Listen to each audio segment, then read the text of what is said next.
RPSC first grade की revision classes के अंतर्गत आज हम पढ़ने वाले हैं एनालॉजी मतलब सादृश्यता।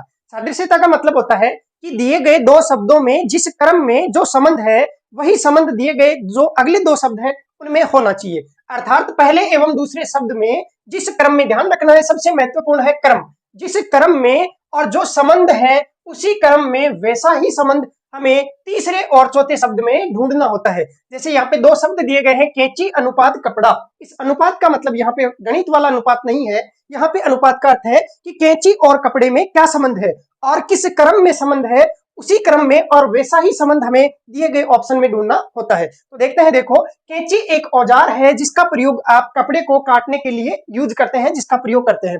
तो हमें पहले क्या करना है कि इसका क्रम ढूंढना है। तो यहाँ पे कैंची जो है वो क्या है, औजार है, और उसके बाद में कपड़ा क्या है, ये एक वस्तु है। तो औजार पहले आना चाहिए, उसके बाद में उस औजार से काटने वाली जो वस्तु है, कटने वाली जो वस्तु है वो ढूंढनी है। अब यहाँ पे सब्जी और चाकू, हाँ हम चाकू से सब्जी काटते हैं, लेकिन यहाँ पे जो औजार है वो बाद में दिया गया है और जिस वस्तु को काटते हैं वो वस्तु पहले दी गई है। इस कारण से यहाँ पे क्रम सही नहीं होने के कारण ये ऑप्शन तो नहीं होगा। अब देखो कुल्हाड़ी और लकड़ी, तो कुल्हाड़ी से आप लकड़ी काटते हैं, तो यहाँ पे औजार है और कौन सा औजार है, काटने वाला, और किसको काटते हैं, लकड़ी को, तो ये वस्तु हो गई। अब यहाँ पे कैंची भी काटने का औजार है, कुल्हाड़ी भी काटने का औजार है, वस्तु कपड़ा है और यहाँ पे वस्तु लकड़ी है, तो ये ऑप्शन बी आपका उत्तर हो जाएगा। ऑप्शन सी में सुई से कपड़े को सिलते हैं, तो यहाँ पे औजार तो सुई सही है, लेकिन ये जो यूज है इसका वो सिलने का है। अगर मान लीजिए ऑप्शन ई में ऐसा होता सुई अनुपात कपड़ा, तो भी ये गलत हो जाता। क्यों? क्योंकि सुई से कपड़े को काटते नहीं है, सिलते हैं, इस कारण से ये भी गलत हो जाता। तो ध्यान रखना है सबसे पहले तो क्रम का, कि क्रम जो है वो सही होना चाहिए, अर्थात इन दोनों में जिस क्रम में दोनों शब्द दिए गए हैं उसी क्रम में आगे वाले दोनों शब्द होने चाहिए।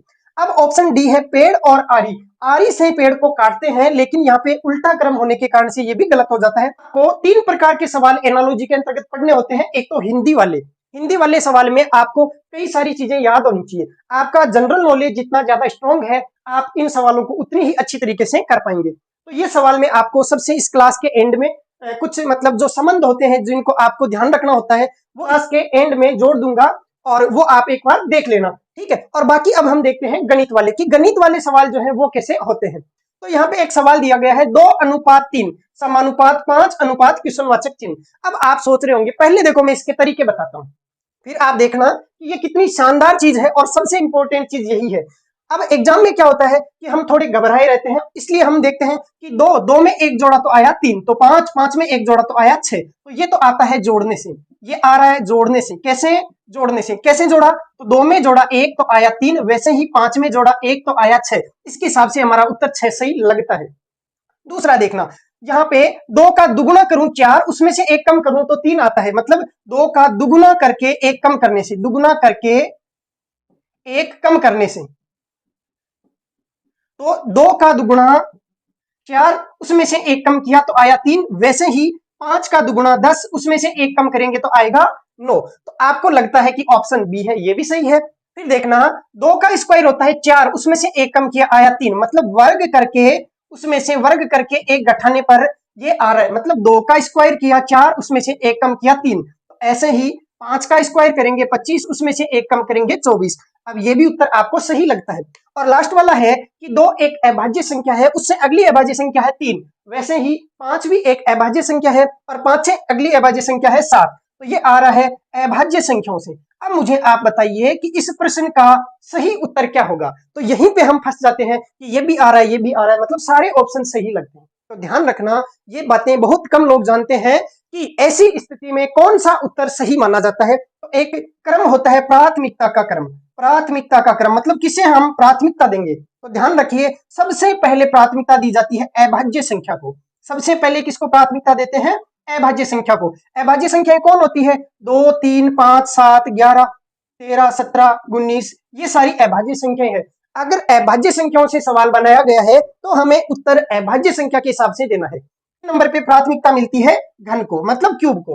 तो क्यूब वाली संख्याएं कौन सी होती है, तो 1 का क्यूब होता है 1, 2 का क्यूब होता है 8, 3 का क्यूब होता है 27, 4 का क्यूब होता है 64, 5 का क्यूब होता है 125, 6 का क्यूब 216, 7 का क्यूब 343, 8 का क्यूब 512, 9 का क्यूब 729, 10 का क्यूब 1000 और 11 का क्यूब 1331। तो हमें 11 तक की संख्याओं के वर्ग है उनको भी ध्यान में, घन है उनको भी ध्यान में रखना है। ठीक है, तीसरा नंबर पे आता है वर्ग, मतलब तीसरे नंबर पे प्राथमिकता मिलती है वर्ग को। जैसे 1 का वर्ग होता है 1, 2 का वर्ग 4, 3 का वर्ग 9, 4 का वर्ग 16, 5 का 25, 6 का 36, 7 का 49, और ऐसे ही वर्ग वाले से आप अच्छे से परिचित हैं।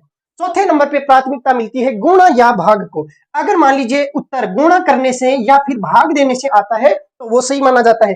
पांचवें नंबर पे प्राथमिकता मिलती है जोड़ या बाकी को। अगर उत्तर जोड़ बाकी करने से आता है तो उत्तर सही माना जाता है। सबसे अंत में प्राथमिकता मिलती है सम या विषम संख्या को। आपको लास्ट में देखना है कि दिया गया प्रश्न सम या विषम संख्या के हिसाब से सरल हो रहा है तो उसको उस हिसाब से सरल करना है। तो यहाँ पे देखो जोड़ने से भी उत्तर आ रहा है, दुगुना करके मतलब गुणा करने से आ रहा है, वर्ग करने से आ रहा है और अभाज्य संख्या करने से आ रहा है। तो चारों ही स्थितियों से सबसे पहले प्राथमिकता मिलेगी अभाज्य संख्या को। तो इस प्रश्न का सही उत्तर होगा अभाज्य के अनुसार आया हुआ उत्तर 7। अब ये जो प्रश्न है इस प्रश्न में देखो 4 ऑप्शन दिए गए हैं। अब चारों ही ऑप्शन अलग अलग तरीके से आ सकते हैं। कैसे समझाते हैं, देखो 2 और फिर आ रहा है 4, तो वैसे ही 5 से क्या आ सकता है। तो पहला तरीका कि 2 में 2 जोड़ दें तो 4 आ सकता है, तो वैसे ही 5 में 2 जोड़ दिया जाए तो 7 आ सकता है। तो ये क्या करने से, 2 जोड़ने से, मतलब +2 करने से, 2 जोड़ने से। अब यहाँ पे बी ऑप्शन है 10, तो ये भी कैसे आ सकता है, देखो 2 का दुगुना होता है 4, तो 5 का दुगुना हो सकता है 10। इसका मतलब ये गुणा 2 करने से, 2 से गुणा करने पे, तो मैंने यहाँ पे लिख दिया गुणा करने से। ऐसे ही देखो 2 का स्क्वायर वर्ग होता है 4, तो 5 का स्क्वायर आ सकता है 25, तो ये आ गया वर्ग करने से। और तीसरा तरीका 13 दिया हुआ है, तो 5 से 13 कैसे ला सकते हैं, तो देखो 2 का तिगुना होता है 6, उसमें से 2 कम करें तो आ जाए 4, तो 5 का तिगुना होता है 15, उसमें से भी 2 कम करें तो आ जाए 13, तो ये 3 से गुणा करके फिर 2 माइनस करने से आ सकता है। अब यहाँ पे जोड़ने से भी उत्तर आ रहा है, गुणा करने से भी, वर्ग करने से भी, और यहाँ पे गुणा करके घटाने से भी आ रहा है। तो आप देखेंगे कि प्राथमिकता किसको मिलेगी, तो प्राथमिकता का क्रम है सबसे पहले अभाज्य संख्याएं देखी जाती है, उसके बाद में घन वाली संख्याएं, उसके बाद में वर्ग वाली, उसके बाद में गुणा और फिर जोड़ बाकी और लास्ट में सम विषम। तो यहाँ पे वर्ग करने से उत्तर आ रहा है, इसका मतलब सही उत्तर क्या हो जाएगा, ऑप्शन सी। ठीक, अगले प्रश्न में 4:9 समानुपात 25 क्या आएगा। तो हम देखें तो 4 एक वर्ग वाली संख्या दिख रही है, 3 का वर्ग 9 होता है और 5 का वर्ग 25 होता है, तो ये सारी संख्याएं वर्ग वाली संख्या है। किस किस का है, तो ये है 2 का वर्ग, ये है 3 का वर्ग, ये है 5 का वर्ग। तो यहाँ पे क्या आ सकता है, तो देखो ऑप्शन को एक बार देखें तो ये 36 है वो 6 का वर्ग है, 6 का वर्ग है, और ये 49 है वो 7 का वर्ग है। ऐसे ही 126 को देखें तो आप ऐसे देख सकते हैं, देखो कि 4 जो है तो उसको लिख सकते हैं 2 का स्क्वायर, और जो 9 है वो लिख सकते हैं 2 का क्यूब प्लस 1। 2 का क्यूब होता है 8, उसमें से एक, उसमें एक जोड़ा तो हो गया 9। ऐसे ही 25 है 5 का वर्ग, ऐसे ही लिख सकते हैं 5 का क्यूब प्लस 1, तो 5 का क्यूब होता है 125, उसमें एक जोड़ेंगे तो 126, तो ये आ जाएगा। पहले तो जो संख्या दे रखी है 2 उसका वर्ग दिया हुआ है, और उसके बाद में उसी संख्या का क्यूब में एक जोड़ा हुआ है, तो क्यूब में मतलब घन में एक जोड़ने पर, घन में एक जोड़ने पर, ऐसा करने से ये ऑप्शन आ रहा है 126। ऐसे ही दिया हुआ है 30, तो 4 9, तो 4 में 5 जोड़ने पर 9 आ सकता है, 25 में 5 जोड़ने पर 30 आ सकता है, तो +5 करने पर। अब यहां पर देखिए एक तो है 6 का वर्ग करने से, इसका मतलब देखो यहाँ पे 6 कैसे आया, तो 2 2 से अगली संख्या 3, तो 5 5 से अगली संख्या 6, तो यहाँ पे जो वर्ग किया उसमें भी आप अगली संख्या का वर्ग कर रहे हैं। कौन सी संख्या का, अगली संख्या का। ध्यान से समझना, बहुत ही ज्यादा आसान है, आप बस इतना देख लेना कि कौन सा ऑप्शन कैसे बन रहा है। तो यहाँ पे 36 है वो 5 से जस्ट अगली संख्या का वर्ग करने से बन रहा है, तो वैसे ही यहाँ पे 49 है तो वो कैसे बना, तो 2 2 से अगली अभाज्य संख्या 3 है, 2 का वर्ग 4, अगली अभाज्य संख्या 3 उसका वर्ग 9, तो यहाँ पे 5 अभाज्य संख्या है, उससे अगली अभाज्य संख्या 7 का वर्ग है, तो ये वर्ग करने से तो आ रहा है, लेकिन इसमें कौन आ गई, अभाज्य संख्या आ गई। मतलब वापिस समझेंगे, यहाँ पे 4 और 9, 4 2 का वर्ग है, 9 3 का वर्ग है, तो 2 से अगली संख्या होती है 3, तो वैसे ही 5 से अगली संख्या 6 उसका वर्ग करने से 36 आ सकता है। और दूसरा तरीका 2 2 एक अभाज्य संख्या है, उससे अगली अभाज्य संख्या 3, 3 का वर्ग किया 9 आ गया, तो यहाँ पे 5 5 एक अभाज्य संख्या उसका वर्ग दे रखा है, तो उससे अगली अभाज्य संख्या 7 आएगी, 7 का वर्ग करेंगे तो 49 आएगा। अब ये अलग अलग उत्तर आ गए, ये तो आ गया घन में एक जोड़ने से, ये वर्ग करने से, लेकिन इसमें कौन आ गया, अभाज्य संख्या आ गई, तो सही उत्तर हो जाएगा 49। क्यों, क्योंकि यहाँ पे अभाज्य संख्या आ जाए तो उसको सबसे पहले उत्तर माना जाता है। अब यहाँ पे देखना 9:28 समानुपात 126 अनुपात क्या आएगा, तो यहाँ पे ये जो संख्या है वो घन वाली संख्याओं के नजदीक है। जैसे मैं इस 9 को लिखूं तो ये 2 का क्यूब प्लस 1 है, ये जो 28 है तो ये 3 का क्यूब 27 होता है, उसमें 1 जोड़ने से आ सकता है। 126 है वो 5 का क्यूब, उसमें 1 जोड़ने से आ सकता है। अब यहाँ पे क्या आएगा तो आप खुद ही बता देंगे कि 2 अभाज्य संख्या, 3 अभाज्य संख्या, 5 अभाज्य संख्या, तो अगली अभाज्य संख्या है 7, उसका क्यूब, उसमें 1 जोड़ने से, तो 7 का क्यूब 343, 1 जोड़ेंगे तो आएगा 344, तो सही उत्तर तो हो जाएगा ये वाला। अब ये 217 है, ये कैसे आ सकता है? ये आया 2 की क्यूब प्लस 1 करने से, फिर ये 3 की क्यूब प्लस 1 करने से, ये 5 की क्यूब प्लस 1 करने से, तो 2 से अगली संख्या 3, 5 से अगली संख्या 6, 6 का क्यूब करेंगे तो 216, उसमें 1 जोड़ेंगे तो 217, तो ये 6 का क्यूब प्लस 1 करने से आ गया, ये 7 का क्यूब प्लस 1 करने से आ गया, और ये 369 है। तो आप देखेंगे 9 का तिगुना करूं, 9 को 3 से गुणा करूं, 1 जोड़ूं, तो 9 का तिगुना 27 प्लस 1 किया 28, ऐसे ही 126 का तिगुना किया तो हो गया 378, 26 3 78, 100 का तिगुना 300, 378, उसमें 1 जोड़ा तो 379, ये गुणा 3 करके 1 जोड़ने से आ रहा है। और ये लास्ट वाला देखें तो 9 और 9 में आप जोड़ेंगे 19 तो आ जाएगा 28, ऐसे ही 126 में जोड़ेंगे 19 तो आ जाएगा 145, तो 19 जोड़ने से आ रहा है, 3 से गुणा करके 1 जोड़ने से आ रहा है, और ये 7 का क्यूब करके 1 जोड़ने से आ रहा है, और ये 6 का क्यूब करके 1 जोड़ने से आ रहा है। अब सही उत्तर कौन सा होगा? चारों ही ऑप्शन आ सकते हैं, लेकिन सही उत्तर कौन सा होगा? तो यहाँ पे 2 एक अभाज्य संख्या है, उससे अगली अभाज्य संख्या 3 है, तो 5 एक अभाज्य संख्या है, तो उससे अगली अभाज्य संख्या 7 आएगी, तो 7 का क्यूब प्लस 1 करने से जो उत्तर आ रहा है वो सही उत्तर माना जाएगा। ये जो सवाल है वो टफेस्ट लेवल के हैं, इनसे टफ नहीं पूछा जाएगा, इनसे इजी ही आएगा। तो अब मैंने आपका डर है वो भगा दिया है कि ये जो सवाल है उसमें केवल और केवल प्राथमिकता का क्रम देखना है कि 2-3 उत्तर आए तो देख लेना कि कौन सा उत्तर है वो प्राथमिकता के हिसाब से पहले आ रहा है, वही उत्तर आपको सही मानना है। अब अगला सवाल 3:5, तो 3 अभाज्य संख्या, उससे अगली अभाज्य संख्या 5, तो 7 एक अभाज्य संख्या है, उससे जस्ट अगली अभाज्य संख्या हो जाएगी 11, तो ये तो हो गया सही उत्तर। अब और उत्तर कैसे कैसे आ सकते हैं? तो यहाँ पे देखो 3 का तिगुना, 3 जो है उसमें 2 जोड़ा तो 5 आ गया, तो 7 में 2 जोड़ा तो 9 आ सकता है, तो 3 में जोड़ा 2 तो आया 5, तो 7 में जोड़ा 2 तो आया 9, तो 9 भी आ सकता है 2 जोड़ने से। ऐसे ही देखो 13 कैसे आ सकता है? तो 3 का दुगुना 6, उसमें से 1 कम किया 5, तो 7 का दुगुना 14 और उसमें से 1 कम किया, तो दुगुना करके 1 कम करने से आ रहा है 13। ऐसे ही देखो 45 देखते हैं, तो 7 का स्क्वायर होता है 49, उससे ये 4 कम है, तो 3 का स्क्वायर हो गया 9, उससे 4 कम किए, 3 का स्क्वायर 9, उसमें से 4 कम किए तो आ गया 5, तो 7 का स्क्वायर वर्ग करके और उसमें से कितना कम कर देना है? 4 कम कर देना है, तो ऐसा करने से 45 आ रहा है। और सीधा देखें तो अभाज्य संख्या के अनुसार ये आ रहा है, तो सही उत्तर कौन सा माना जाएगा? अभाज्य संख्या वाला उत्तर सही माना जाएगा। ये सवाल दिया गया है 1:1 समानुपात 3 क्या आएगा? तो हम देखते हैं कि 1 जैसा 1 तो 3 जैसा 3 आ जाएगा। गणित लगा देते हैं। गणित में क्या होता है? बाह्य राशियों का गुणनफल बराबर आंतरिक राशियों का गुणनफल, या बाह्य पदों का गुणनफल बराबर आंतरिक पदों का गुणनफल। तो हम सोचते हैं कि यहाँ पे अक्ष मान लेते हैं, गुणा करेंगे तो 1 गुणा अक्ष हो जाएगा, 1 अक्ष बराबर 3 गुणा 1 3, या सीधा सीधा 1 जैसा 1 तो 3 जैसा 3, तो ये हो जाएगा गलत। ऐसा आपको बिल्कुल नहीं करना है, क्योंकि ऐसा अगर होता तो वो रीजनिंग में क्यों देता सवाल को। तो ऐसे सवालों में ध्यान से देखें कि 1 और 1, 1 से 1 कैसे आ सकता है? तो देखो 1 का वर्ग करने से 1 आ सकता है, तो 3 का वर्ग करने से 9 आ सकता है, तो ये बी ऑप्शन जो है वो वर्ग करने से आ सकता है। ऐसे ही 1 का क्यूब करने से 1 आ सकता है, तो 3 का क्यूब करने से 27 आ सकता है, तो ये डी ऑप्शन है वो घन करने से आ सकता है, घन करने से। अब यहाँ पे 5, तो 3 से 5 लाना है, तो देखो 1 का दुगुना किया 2, उसमें से 1 कम किया तो 1, तो 3 का दुगुना किया 6, उसमें से 1 किया कम तो आ गया 5, तो ये गुणा 2 करके उसमें से 1 घटाने पे आ सकता है।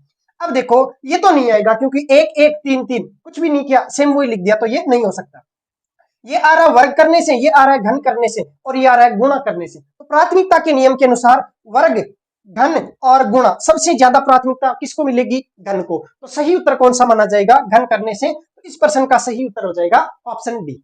ये बहुत ही आसान है, बिल्कुल नहीं घबराना आपको, केवल प्राथमिकता क्रम का ध्यान रखना है कि जब 2 या अधिक ऑप्शन उत्तर आपके सही आ रहे हैं तो ऐसी कंडीशन में किसको सही मानना है, तो ये चीजें याद रख लेना बस। अब अगर सवाल इंग्लिश वाले आ जाए तब तो कोई दिक्कत ही नहीं है, ये तो बड़े ही आसान होते हैं। हालांकि आपको इन सारी संख्याओं के नंबरिंग याद होनी चाहिए, लेकिन अब इतना समय नहीं है, तो हम क्या करेंगे, एबीसीडी लिख लेना भाई, यही तरीका सबसे अच्छा रहेगा एग्जाम में, ताकि आपका मन है वो भी शांत रहे। तो सबसे पहले अगर ऐसा सवाल हो तो आधी एबीसीडी लिख लेना, ABCD EFGHIJKLM। आधी एबीसीडी लिखने के बाद में बची हुई आधी एबीसीडी उल्टी साइड से लिखना है, और इसके जस्ट नीचे लिखना है NOPQRST U V W X Y और Z आदि एबीसीडी इसके नीचे लिख ले। दूसरी बात, इसकी नंबरिंग भी लिख लेना, 1 2 3 4। ये लिखने के बाद में सवाल को देखना, आरपीएससी अनुपात एसक्यूटीडी ऐसे दे रखा है, तो आर कितने नंबर का है, तो आर है यहाँ पे 18 नंबर का। देखो ये 18 नंबर का है, पी देखें तो 16 नंबर का है, एस 19 नंबर का है, सी है वो 3 नंबर का है, एस होता है 19 नंबर का, क्यू होता है 17 नंबर का, टी है वो 20 नंबर का और डी है वो 4 नंबर का। अब सवाल को देखेंगे तो आपके बहुत जल्दी समझ में आ जाएगा। 18 को 19 लिख रखा है, 16 को 17 लिख रखा है, 19 को 20 लिख रखा है, 3 को 4 लिख रखा है, इसका मतलब एक एक जोड़ा गया है।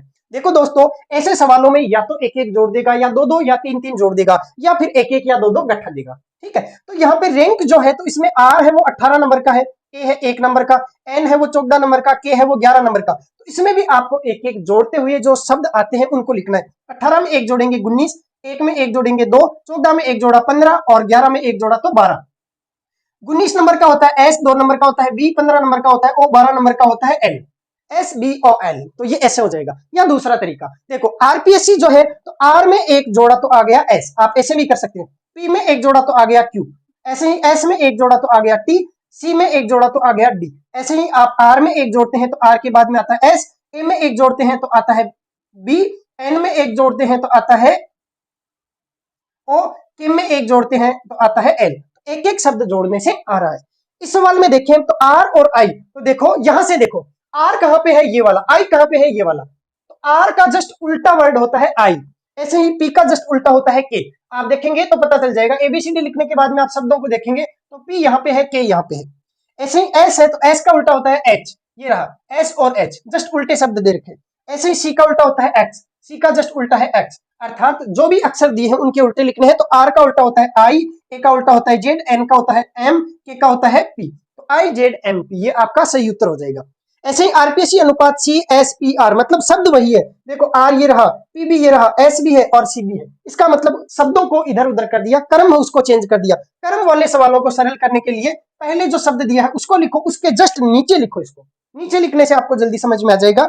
ऐसे लिख रखा C S P R, C S P और आर। अब लाइनें खींच दो, इसको यहां लाया, इसको यहां लाया, इसको यहां लाया, इसको यहां लाया, मतलब पहले वाले को लास्ट में ले गया, दूसरे वाले को सेकंड लास्ट में, तीसरे वाले को थर्ड लास्ट में और चौथे वाले को सबसे लास्ट में, मतलब उल्टा लिख दिया। तो आर है वो सबसे लास्ट में चला जाएगा, ए है वो यहां आएगा, एन है वो यहां आएगा और के है वो यहां आएगा। ऐसे ही और शब्द, जैसे मान लीजिए कोई 5 अंकों का शब्द है, पी ए आर के एस, पार्क्स ऐसे लिखा हुआ है, और इसको ऐसे लिख दिया। मान लीजिए वो क्या करता है कि बीच वाले को तो ऐसा ही रखता है और बाकी इसको यहाँ पे लाता है और इसको यहाँ पे लाता है, इसको यहाँ पे लाएगा और इसको यहाँ पे लाएगा, ए पी आर एस के ऐसे। ऐसे ही 5 शब्दों का कोई और शब्द है, जैसे A B C D E है मान लीजिए, तो इससे क्या शब्द बनेगा, तो जो क्रम यहाँ पे है, मतलब बीच वाले को तो आपको बीच में ही रखना है और बाकी शुरू वाले दो को आपस में चेंज कर दिया। ऐसे ही बीच वाला बीच में रहेगा, ये यहाँ आ जाएगा और ये वाला यहाँ आ जाएगा और ये दोनों है वो भी आपस में बदल जाएंगे। ऐसे आपको प्रश्न को सरल कर लेना है, ये सबसे आसान होते हैं। अब जो हिंदी वाले शब्द हैं, तो जो महत्वपूर्ण संबंध वाले शब्द हैं वो मैं आपको जल्दी से बता देता हूं, आप देख लीजिए एक बार इनको, उसके बाद में हिंदी वालों में तो कोई दिक्कत आने वाली नहीं है।